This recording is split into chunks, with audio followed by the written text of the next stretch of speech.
I got this question a bunch. Why did you use a BMW E92 Front Subframe on your tube chassis build? You're more than capable of designing and building your own. How come you went this route? Now, before you tear into me, I promise I have some logical reasons why I chose to use the BMW E92 Subframe. Plus, I'll even walk you through how I integrated the BMW E92 Subframe into the tube chassis.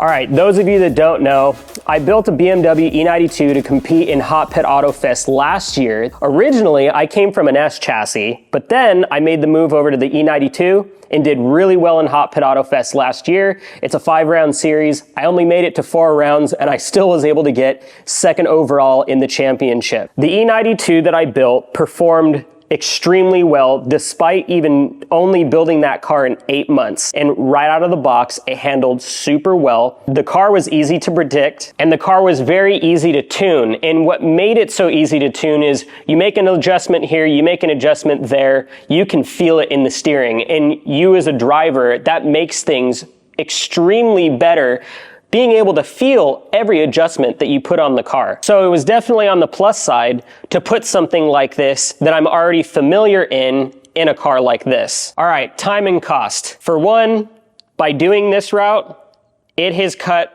probably 70 to 80 hours of, engineering, designing, building time out of the build total. Because of this build is so gnarly, it's taking a bunch of time and I really want to get this car done. I want to have it ready for next year. I can sleep at night a lot better knowing that I'll get it done and then also not taking on more things than I really need to. Because realistically, I already had this subframe. I already had the angle kit. I already had the coilovers. I already had the steering rack. I have a bunch of different spares from when I was running my E92. So I figured, you know what? Let's just go ahead and use this stuff that we already know works.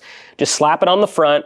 We'll do the custom rear suspension, design and engineer my own rear suspension for the car. But as far as the front, we know this works. Let's just slap it on there and we'll make it look good. And, it'll be kind of crazy, seeing, a Wisefab kit, on a 1st-gen Camaro. So why not? I literally cut, like I said, an immense amount of time by going that route. And especially when it comes down to cost, because you think about it, if I was to design that, sometimes, what is your time worth? But then at the same time, it's going to cost more in materials. It's going to cost more in parts, especially if you have to, buy Heim joints and uniballs, which those aren't cheap now anymore. And then you're going to have to worry about if you have to have anything CNC machined or CNC laser or plasma cut, CNC bent, whatever the case may be, that's also going to be taken into account. And then you're going to have to build, if you want spares for those parts, you're going to have to build fixtures and now make multiples. So instead of just throwing something on, which you already have that stuff, or I already had that stuff, why not? I probably just saved myself thousands of dollars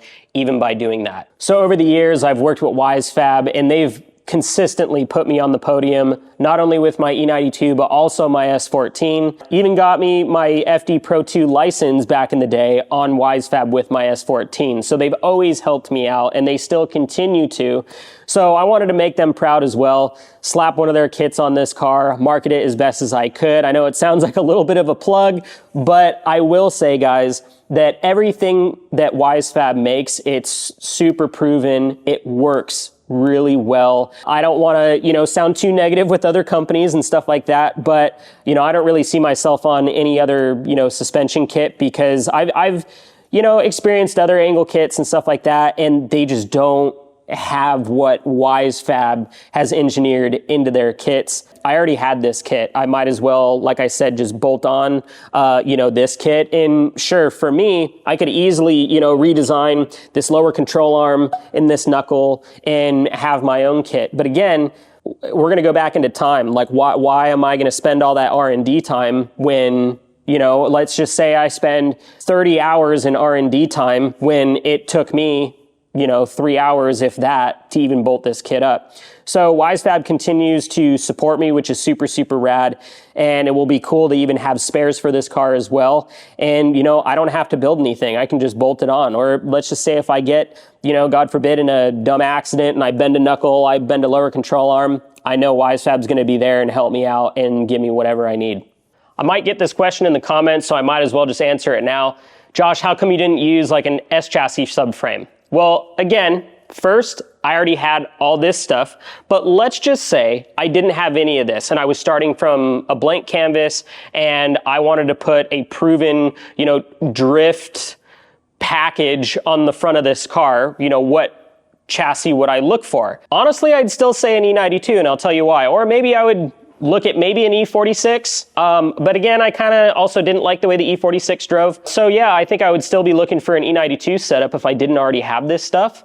I would not, you know, do an S chassis because the car definitely had some pros and cons. But for me, and the way I like to, you know, my style, the way I like to throw a car, the way I expect it to grip up and loosen up, it just wasn't right for me. It just wasn't a fit. So I kind of found out that the S14 and the S chassis, you know, it just wasn't for me. I didn't like the way it felt. And then on top of that, you know, you can still get a lot of these E92, E90 chassis parts, you know, from salvage yards and, you know, eBay and whatever Facebook Marketplace are still fairly cheap. S chassis stuff is becoming more and more basically just drift taxed. I haven't searched for a lot of S chassis stuff lately, but I mean, from the looks of it so far and the very small search that I've done, it's kind of hard to come by this stuff. And realistically, a subframe for an S chassis is immensely more than, say, what you would find, you know, on an E92. What I will say that I do kind of like about the S chassis subframe is that it's a steel subframe. The only it's a pro and con of the E92 subframe is that the E92 and E90 subframe is aluminum, which is cool because it weighs nothing. The downside of it is it's basically a tin can. You barely hit something. These sections right here can easily bend. Even the back tabs where the lower control arm mounts, those have been known to fold very, very easily. But there is a way where you can gusset them and you can kind of stiffen them up. But realistically, I'd say the steel is kind of more of the route to go, because also, let's say you get into a, you know, situation where the subframe's cracked. Well, maybe not everyone around you knows how to weld aluminum, or you only have a MIG welder. Well, that's where the steel subframe will flourish, because that can be easily fixed at the track, because most likely you'll find someone that knows how to weld steel with a normal Harbor Freight 110 MIG welder. But I'm still sticking to my decision. If I was starting from scratch and I didn't have this stuff already, I would still be going with the E92 platform. Another big difference between the S chassis and the E92 subframe is the S chassis is a rear mount rack, meaning the rack mounts behind basically the control arm setup. On the E92, it actually mounts here in front. So the E92 is a front mount rack and the S chassis is a rear mount rack. Sure, you know, Wisefab makes a front rack relocation kit for the S chassis subframe and all that and blah, blah, blah. But realistically, might as well just get one that's already front mount and just, you know, be done with it. Then you don't have to spend extra money or extra time or anything like that. If you're also kind of wondering, I'm not going to get in too much into it, but if you're wondering why a front mount is more desired than a rear mount, is because of a front mount rack eliminates over centering. Over centering is a kind of like a dilemma where once you're at full lock, if you over center and you want to like bring it out from lock back to straight to make a transition or whatever, your angle kit will kind of like get stuck because it's over centered. There's more videos on it and you can look up, you know, more stuff, but by having a front mount rack, it eliminates over centering. All right, that was a lot to take in. I apologize, but I want to give you guys as much information as I possibly can. So now let's go ahead and check out exactly how I put this BMW E92 subframe into my tube chassis Camaro.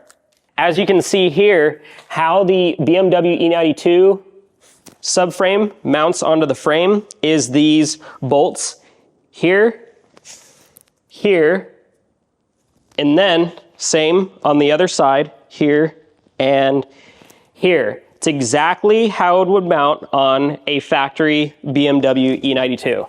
But also the factory E92 utilizes these back mounts that you see here. They're on each side. We won't be using those mounts because all those do is support the original engine mounts. The engine mounts are a mount that sits on a bushing here that goes up to the block. So realistically, those are only there to support the engine. And I know for a fact these don't need to be utilized because of, I saw that the HGK Eurofighter had these completely severed off. And the only thing that attached the front subframe on the HGK Eurofighter were these 4 mounts on each side of, or basically 2 on each side of the frame rail. You know, because I was sitting there going, you know, why did they cut these out? And the theory is behind it is that, let's just say you get into a 5-minute timeout, you know, scenario, and you got to replace that subframe. It's going to be a whole heck of a lot easier undoing 4 bolts on the subframe than 6. Then obviously the Wisefab kit looks super good in there. Bolts right up to the top of the shock tower, and will do everything I want it to do. But I also needed to make sure that when I was setting these frame rails, you know, width-wise from apart, I needed to make sure that the tire had enough clearance, because I do remember, you know, at full lock, sometimes my tire would rub this section right here, the factory subframe on my hot pit car. And I was able to bring these frame rails in a little bit narrower than, say, a stock E92, just to give it just that little bit of extra clearance. And I might even need to shave a little bit of this off on the factory subframe, but that's completely okay because the Wisefab kit provides plenty of angle. Actually, I'd say more than enough angle that I'll ever need in this car. So there you guys have it. BMW E92 subframe in my tube chassis, and all the reasons why I decided to go this route. If you guys got any questions, feel free to leave them in the comments. I'll do my best to respond as timely as I can. I will eventually do a whole video on the rear suspension. I just ordered some parts for the rear suspension, and we're gonna start putting the rear suspension together very, very soon. And I'm gonna be super excited to share the build in the video just in the rear suspension alone, because it's completely my design. We're gonna do some cool, crazy cantilever setups, you know, with some completely aftermarket knuckles and control arms. It's literally going to be a one-off deal. This isn't a suspension setup that, you know, oh, I just took some parts off a Corvette and just bolted them onto the tube chassis. No, no, no, no, no. This is going to be a completely different design. I don't want to give too many secrets about it just yet. It's very exciting. I'm going to, like I said, do my best to keep up with these videos, doing once a week on this car. If I don't, you know, make any progress on the car, I'll do another video on something else. But again, thanks guys, appreciate it. Comment, you got any questions, like, subscribe, all that good stuff. I'll see you in the next one.